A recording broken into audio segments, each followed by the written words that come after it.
अस्सलामु अलैकुम वरहमतुल्लाहि वबरकातुहू। वल अस्र इन्नल इंसाना लफ़ी खुस्र इल्लल्लज़ीना आमनु व आमिलुस स्वालिहाति व तवासौ बिल हक़्क़ व तवासौ बिस सब्र।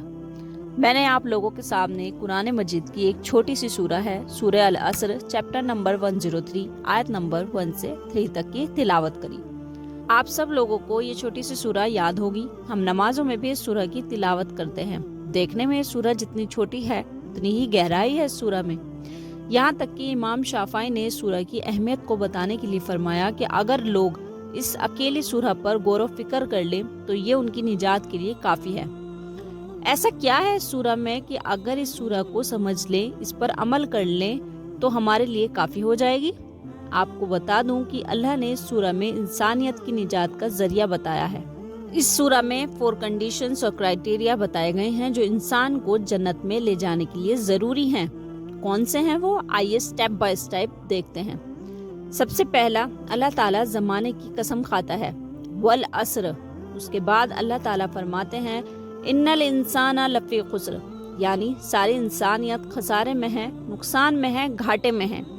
सारी इंसानियत जब नुकसान में चली गई तो फिर उस नुकसान से बचा हुआ कौन है? इसका जवाब ये सूरा आगे देती है।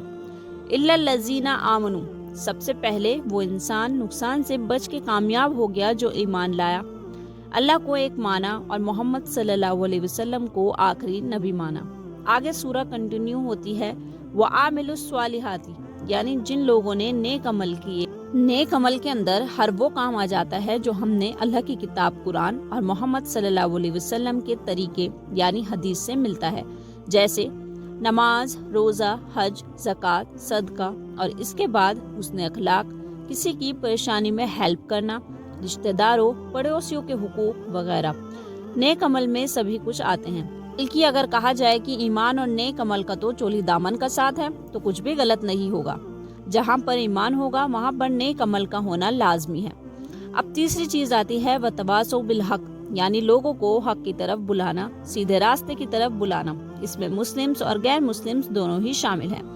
गैर मुस्लिम्स को एक अल्लाह की तरफ बुलाना, इस चीज़ की कोशिश करना कि वो शिर्क को छोड़ दें और तौहीद की तरफ आ जाएं और एक अल्लाह की इबादत करें।